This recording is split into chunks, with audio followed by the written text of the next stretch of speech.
Sebelumnya aku perkenalkan diri dulu, namaku Rana Rayindra, aku dari tim narasi yang akan menjadi moderator untuk acara Ngobrol Aja Dulu sore hari ini. Teman-teman masih semangat, oke? Masih semangat ya? Boleh loh dibuka mic-nya, jadi biar aku kesannya nggak sendirian banget. Sekarang. Halo. Jadinya kalau kayak gini kan enak, jadi gue kayak gak harus sendirian gitu kan. Tuh, ada Kevin, ada Nana, ada Andi, ini ya di layar gue ya. Ada berapa nih kurang lebih? Ada 74 yang udah kelihatan di sini. Hari ini tuh topiknya kita akan tentang berani baik jangan takut rugi. Hari ini kita kedatangan Edozel. Kak Edo ini udah menginisiasi warteg gratis udah jadi setahun yang lalu, dan membahas kurang lebih per hari itu Kak Edo membagikan 100-250 porsi makanan di sejumlah titik secara mobile. Nah itu nggak kebayang sih konsepnya seperti apa, latar belakangnya seperti apa, dan langsung aja kita invite, please welcome Edozel. Halo, apa kabar teman-teman semuanya? Alhamdulillah baik Kak Edo.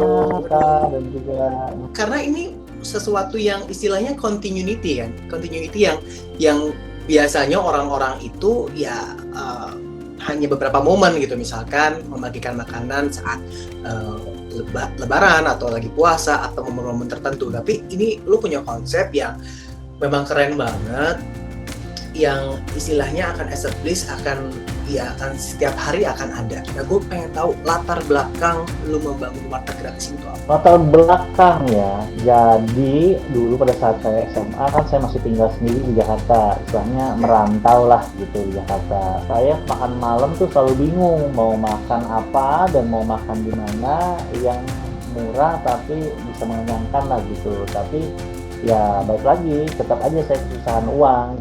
Tapi untungnya saya bertemu dengan seorang ibunya teman saya yang tahu kondisi saya pada saat waktu itu. Beliau bilang, Edo kalau mau makan datang aja ke rumah Ii, nanti ada sama kita. Ya udah, saya senang lah ditawarin makan setiap makan malam di rumah saya. Akhirnya saya datanglah tiap malam selama 2 tahun. Jadi saya straight forward lah untuk memultiplikasi kebaikannya mama teman saya kepada orang-orang yang sekarang saat ini sedang berjuang, sedang membutuhkan, supaya dengan harapan bahwa 5 tahun lagi, 10 tahun lagi pada saat mereka sudah settle secara ekonomi, mereka bisa meniru apa yang saya dan mamanya teman saya lakukan. Jadi membangun warteg gratis ini kurang lebih udah selama setahun kebelakangan ini kan. Nah, pada saat membangun warteg gratis ini, awalnya targetnya itu siapa aja Kak Edo? Jadi untuk target kita awal mulanya adalah sebenarnya sama yang seperti saya rasakan pada waktu itu. Jadi pelajar, mahasiswa yang sedang merantau, yang sedang belajar, yang sedang berjuang, kemudian asuhan ya. Kalau di panti asuhan sama pemukiman warga rentan itu biasanya kita membuka kotak pembayaran, tapi kalau siswa dan umum biasanya kotak pembayaran baik hati. Oke, tadi aku lihat di foto Kak Edo itu sampai ada antrian panjang. Nah, setiap melakukan istilahnya menjemput bola lah, itu pernah ada keramaian atau sampai yang membuat wah jadi ngantri terus jadi rebut-rebutan gitu nggak sih kayaknya? Karena secara general sih semuanya antrinya sudah baik, sudah teratur karena kita sudah terus tempatnya terlebih dahulu. Oke. Nah, volunteer.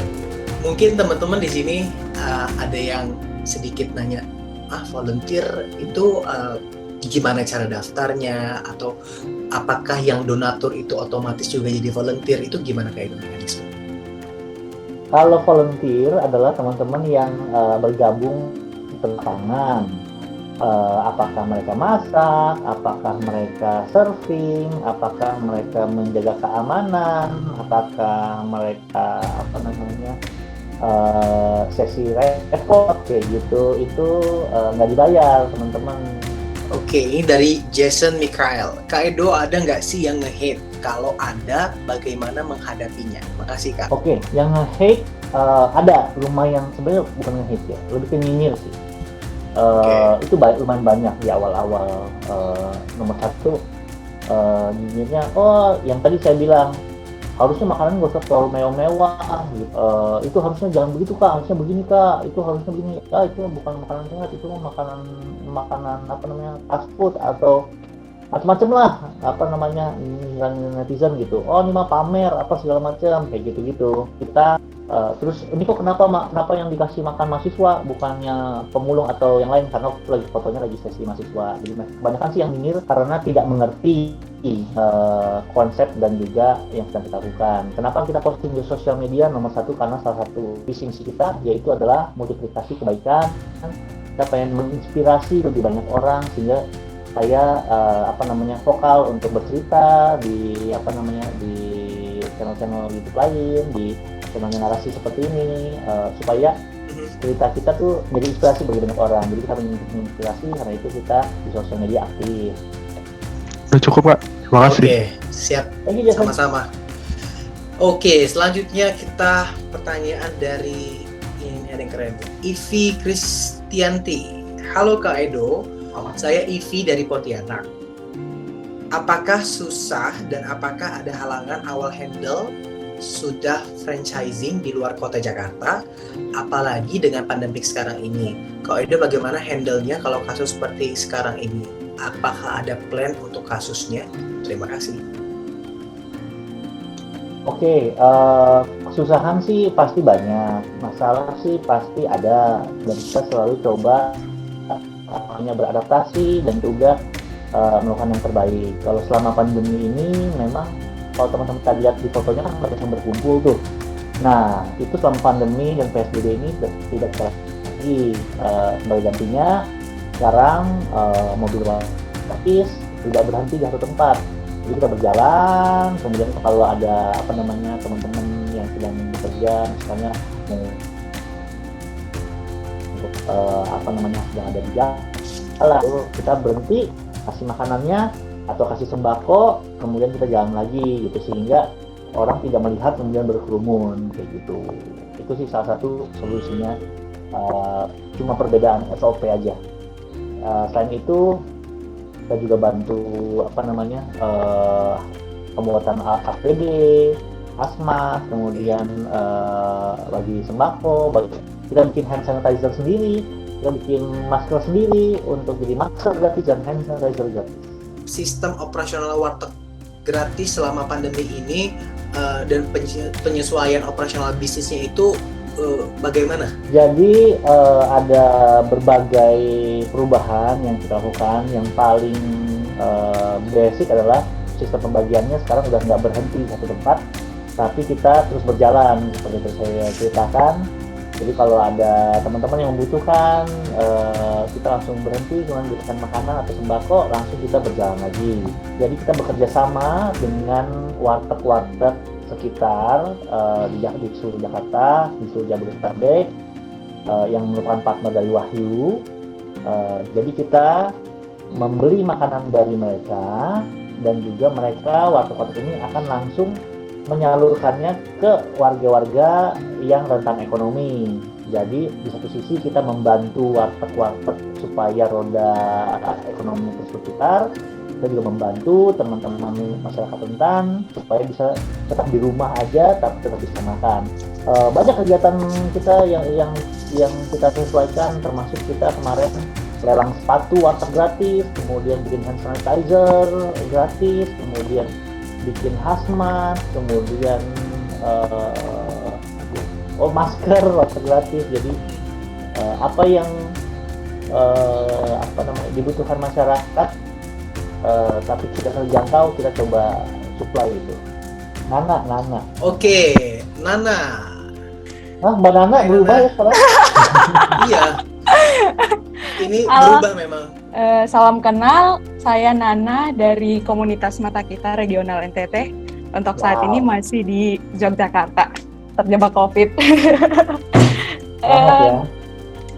Aku pengen nanya nih Kak, kebanyakan kan kok kalau kita lihat sejauh ini banyak juga yang sering nyinyir. Kebetulan saya juga aktif di komunitas-komunitas sosial di Yogyakarta juga. Saya gabung sama teman-teman kecil bergerak, nama gerakannya Dapur Bergerak. Jadi itu kita juga sering membagikan makanan untuk masyarakat kelompok rentan yang ada di Yogyakarta dengan beberapa titik yang memang sudah disurvei sebelumnya.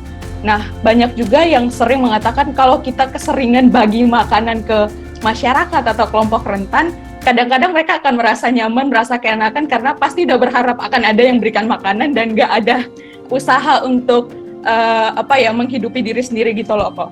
Apakah ada strategi yang disiapkan oleh Koedo bersama teman-teman Warteg Gratis? Mungkin akan ada gerakan yang bisa dilakukan dalam jangka panjang, misalnya pembagian bibit atau pembagian pangan lokal gitu loh kok, yang bisa ditanam sehingga masyarakat juga berdaya, nggak terus-terusan mengharapkan bantuan dari kita. Jadi sama-sama sama-sama berkarya, sama-sama saling support gitu kok. Terima kasih. Pendapat bahwa kalau kita membantu orang itu akan enakan, kemudian kemudian mereka akan berharap sama kita terus. Menurut saya itu godaan. Menurut saya ya itu adalah godaan, udah setan lah gitu. Karena alasan apapun untuk Anda tidak berbuat baik itu sebenarnya adalah godaan yang tidak baik. Karena banyak banget kalau kita mau berbuat kebaikan kemudian kita alasannya banyak banget, nggak usah ngomongin saat mereka jadi nggak berdaya, kemudian mereka jadi kebiasaan. Balik lagi ke hati kita aja. Kalau kita memang mau memberi aja, nggak usah mikirin dampaknya seperti apa. Kalaupun nanti dampaknya ternyata mereka jadi kebiasaan atau gimana, itu bukan dosa kamu kok, itu dosanya mereka. Ya dong. Yang penting kita sudah berbuat kebaikan sesuai dengan dorongan yang Tuhan berikan. Kalau nanti mereka jadi malas-malasan, bukan dosanya kamu kok, kamu gak usah mikirin sampai sejauh itu. Yang penting kamu ngelakuin apa yang sudah diamanahkan sama Tuhan buat kamu. Itu yang melakukan kalau hasilnya berbeda, itulah dengan cara yang lain. Menurut saya sih seperti itu. Kemudian contoh paling besarnya sebenarnya saya bertanya sama diri saya sendiri.